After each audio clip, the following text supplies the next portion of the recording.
En el vídeo anterior estuvimos hablando sobre los ejercicios desde tobillo hasta los dedos que nos ayudaban a fortalecer y movilizar correctamente las articulaciones y luchar contra ese calzado estrecho que nos había estado modificando nuestra pisada o nuestras articulaciones durante años. Nos quedamos un poquito con las ganas de más y es que hoy toca hablar de cómo transicionamos correctamente desde un calzado moderno, estrecho, duro con tacón a un calzado respetuoso, haciéndolo bien, sin extremismos, sin volvernos locos y teniendo opciones elegantes y bonitas. Vamos a hablar de dos fases, la primera fase de adaptación, donde vamos a hablar de características del calzado minimalista y cómo modificarlas a nuestro gusto para hacer una transición correcta y sin hacernos daño. Y luego en la fase 2 te voy a explicar cómo puedes implementar este calzado en tu entrenamiento según tu disciplina o si simplemente vas al gimnasio. Así que atentos, que empieza el entrenamiento.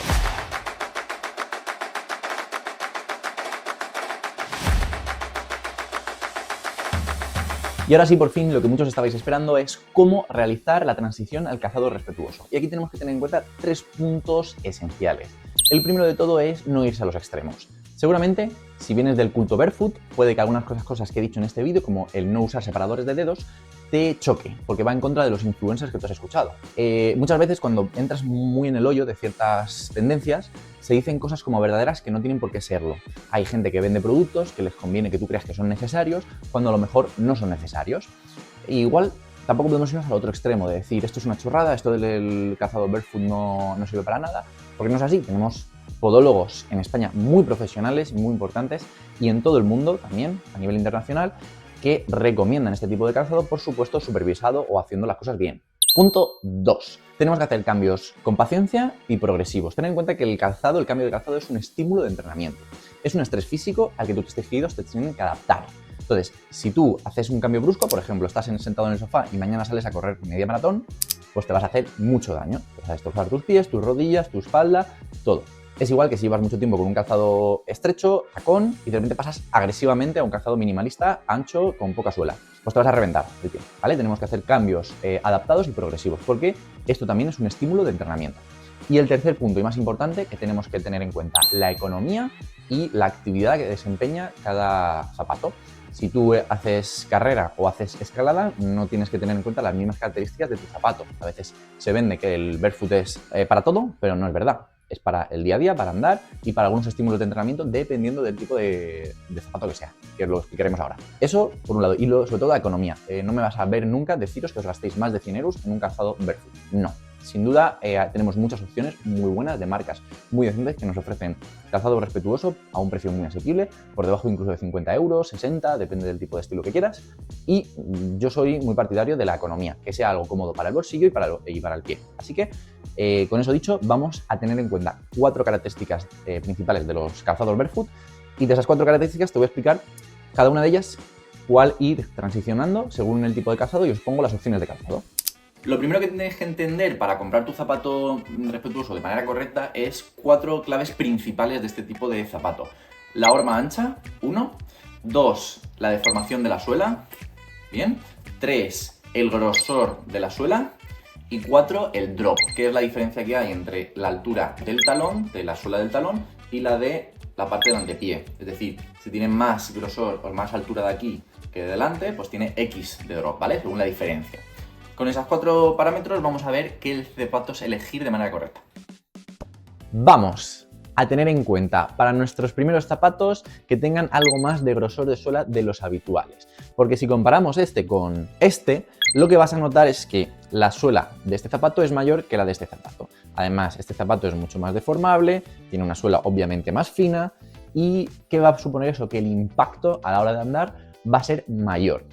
No es que no queramos tener una capacidad del pie que soporte ese impacto, pero si venimos de un zapato con mucha suela y drop, pasar directamente a este tipo de calzado puede ser contraproducente. Lo que vamos a hacer es elegir directamente un zapato que tenga un poquito más de suela, como este o como este, fijaros. Pues con esto dicho, ¿qué modelos tenéis disponibles? Por ejemplo, Joriver tiene estos 2 modelos, que son los que a mí me gustaron y compramos. Este es para mi pareja y este para mí.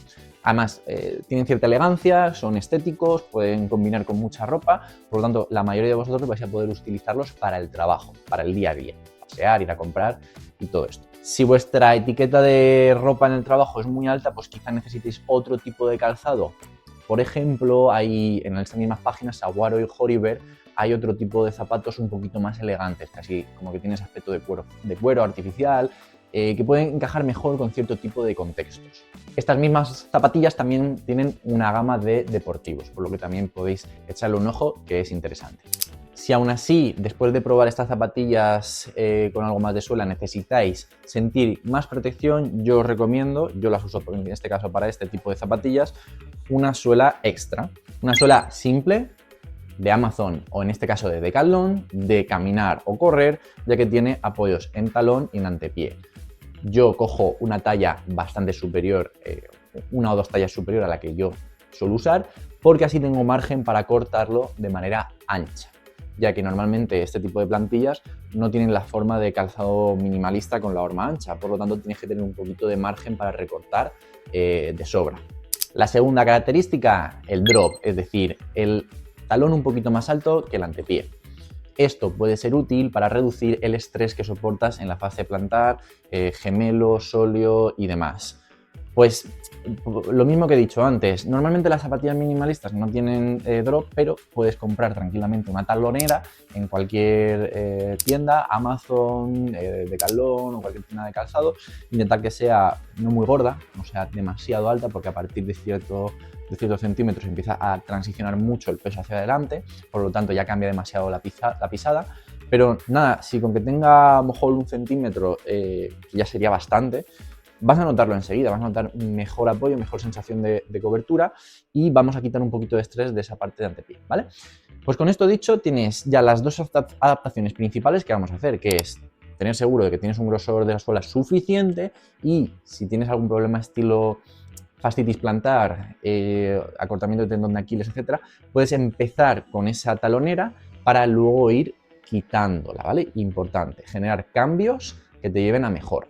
Vamos a por la fase 2, a por la fase del entrenamiento, pero antes voy a aclararte una parte de la fase 1, y es que todo lo que he dicho de añadir una plantilla o añadir la talonera, hemos comentado que vamos reduciéndolo, pero además no hace falta que vayas directamente a usar el calzado minimalista o calzado respetuoso en todas tus situaciones. Puedes en ciertos contextos usar el calzado que ya tienes, porque además a nivel de economía cambiarte todo el zapatero puede ser algo problemático, pues puedes tener esos zapatos que uses para el día a día, para momentos más concretos y luego ir transicionando a que la mayor parte del tiempo sea con ese calzado respetuoso, ya que lo que queremos es pasar el menor tiempo posible expuestos a un calzado que no nos permite respetar esa funcionalidad del pie. Con esto comentado, vamos a hablar sobre ejercicio. La realidad es que yo uso tanto este tipo de calzado como este para mis entrenamientos de fuerza, por lo que no te diría que cogieras un calzado concreto para hacer entrenamiento de fuerza. Por ejemplo, si coges un calzado tipo deportivo y tiene algo de barquillo en la suela, va a ser incómodo para hacer ejercicios de tren inferior, donde tengas que tener un pie estable y plano en el suelo para producir fuerza correctamente. Por eso, para entrenar yo recomiendo este modelo de calzado, que es de Saguaro, que tiene, normalmente es calzado de senderismo, ¿vale? De hiking, pero yo uso este, ¿por qué? Porque tenía un poquito más de grosor de suela que el típico calzado Five Finger y además tiene buen agarre. Entonces en la plataforma, si yo tengo que hacer algún cambio o algún ejercicio con posición de split, me agarra bien la suela al suelo. Eso junto con que es cómodo, bastante estético y aguanta bastante bien, pues estos llevo ya 6 meses y no tienen ni un rasguño, la verdad que los estoy usando bastante y respetan muy bien todo el trabajo que hago. Te diría que utilices principalmente este tipo de calzado para entrenar. Yo te digo, te dejo el enlace en la descripción para que sepas dónde cogerlo y ver si te convence. Yo tengo pendiente utilizar también este calzado para entrenar, aunque parezca un poco más, lo dicho, de montaña y eso, pero la verdad que es el calzado que mejor he encontrado que funciona para este tipo de situaciones. Un calzado que agarra, con una suela un poquito más gruesa de lo que sería para andar por la calle, porque en el entrenamiento vamos a tener que controlar bastantes fuerzas y necesitamos algo más de sujeción y estabilidad. Lo dicho, yo creo que es el calzado ideal para entrenar en la sala de gimnasio. Una puntualización que me gustaría hacer es que no tienes por qué dejar de ir al podólogo por empezar a usar zapatillas respetuosas, minimalistas. Hay una mala concepción de que parece que una cosa quita la otra, pero el podólogo es un profesional que si te hace una plantilla adaptada a este tipo de calzado seguramente sea mucho más beneficiosa de lo que era para el otro tipo de calzado, para el calzado estrecho y rígido. Por lo tanto, tienes una potenciación de la terapia que podría ser, vamos, mejor para todos los ámbitos. Para correr utilizo zapato de correr. Esta marca es Altra. La verdad que después de mucho buscar me recomendaban otro tipo de marcas, creo que era Hooker o Hooks o algo así, pero seguía teniendo ese tipo de marcas, seguía teniendo una horma un poco más estrecha. Entonces encontré Altra, que la verdad que me ha convencido mucho. He estado corriendo durante 6-8 meses con esas zapatillas.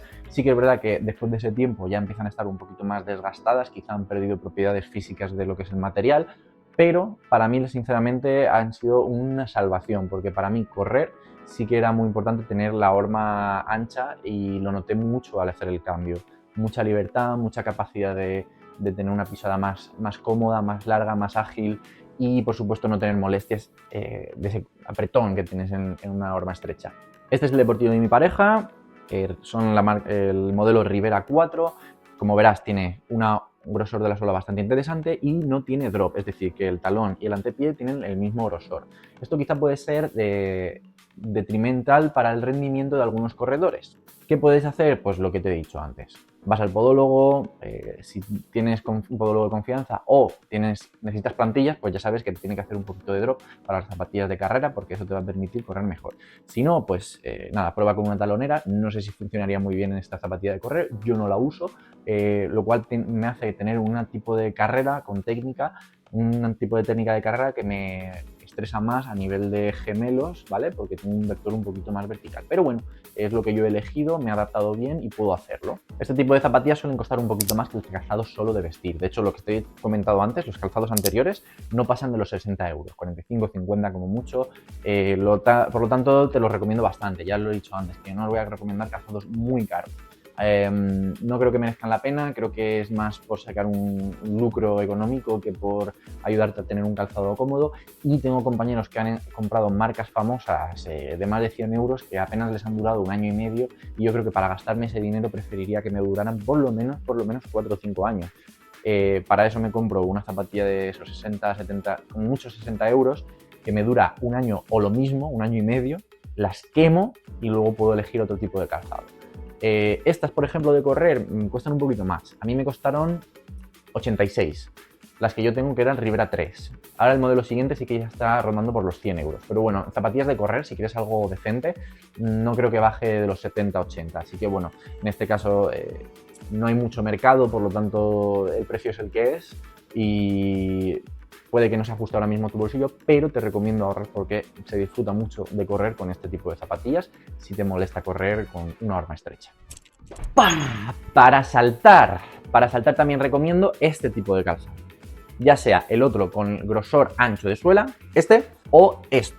¿Por qué? Porque saltar implica muchísimo impacto y la mayoría de personas no estamos adaptadas ni aunque llevemos años usando barefoot, porque no es lo mismo andar en el día a día que pegarte un salto o una secuencia de saltos bastante intensa. Por lo tanto, yo te recomiendo que utilices o zapatillas de correr con drop cero y buena horma, o este tipo de calzado que también tiene drop cero, algo más de grosor de suela y tiene la horma correcta, aunque no tiene tanto grosor de suela como este. Hablando de saltos, te recomiendo que te suscribas porque la próxima semana voy a hacer un vídeo sobre cómo empezar a saltar, un poquito desde lo inicial, que son las pautas iniciales, y cómo desarrollar el salto en tu programa de entrenamiento. Frecuencia, tipo de ejercicios y cómo ir pautándolos para mejorar esa altura de salto. Así que suscríbete, dale a like a este vídeo si te ha gustado y nos vemos en el próximo entrenamiento.